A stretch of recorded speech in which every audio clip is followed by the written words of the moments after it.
আলু একটি পরিচিত সবজি। আলু রোপণের জন্য আগে বীজ কেটে নিতে হয়।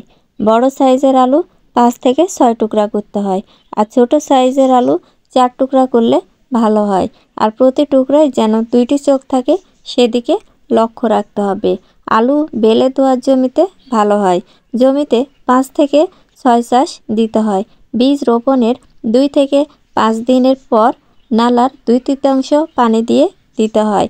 যদি জমিতে রস থাকে কয়েকদিন পরে দিলেও হয়, তাহলে গাছ তাড়াতাড়ি গজায়। আপনারা দেখতে পাচ্ছেন আলু কিভাবে কাটা হচ্ছে, আর এভাবে আলু কাটতে হয়।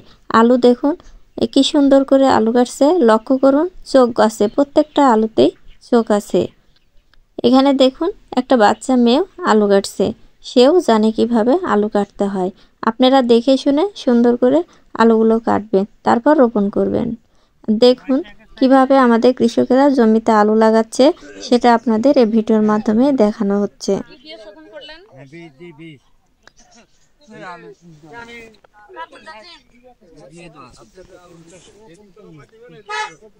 হাতে কয়টা করে দিচ্ছে? 3.5।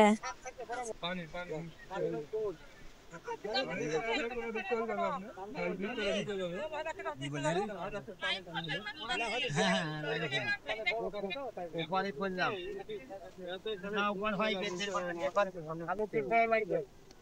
এরাই হচ্ছে প্রকৃত কৃষক।